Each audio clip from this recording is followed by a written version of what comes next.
Supervolcanoes are the most violent and complex class of volcanoes. But despite their destructive capabilities, they can also make way for life renewed. Around 20 supervolcanoes are scattered across the planet. They're usually characterized as large depressions in the ground called calderas, located above multiple openings in the Earth's crust. In terms of eruptions, supervolcanoes explode at a magnitude of 8, the highest and most violent classification on the Volcanic Explosivity Index.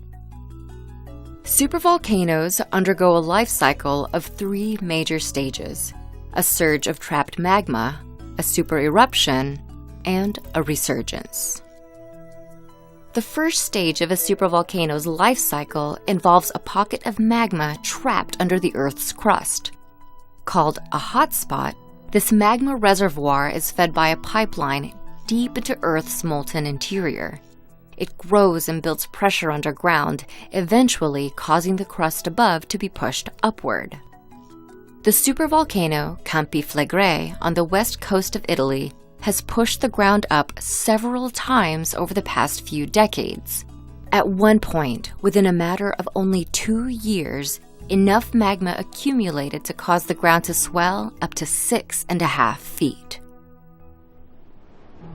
The next stage of a supervolcano's life cycle is a supereruption.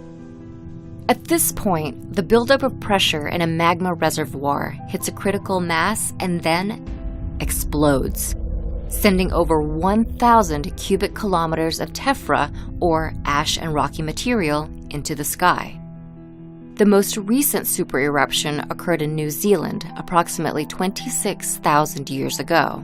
The supervolcano Taupo ejected about 1,100 cubic kilometers of tephra into the air, enough material to constitute nearly 500,000 Great Pyramids of Giza. After a supereruption, a supervolcano undergoes a stage called resurgence. Having dispelled its contents, a supervolcano's magma reservoir collapses and forms a caldera. The Yellowstone caldera in the United States is currently in resurgence after a supereruption occurred about 640,000 years ago. In the time since, freshwater collected in the caldera to form a lake. Plants and wildlife returned to reclaim the space, and some of the world's largest geothermal features emerged. Supervolcanoes have created unparalleled natural beauty, all in the wake of some of the world's most cataclysmic events.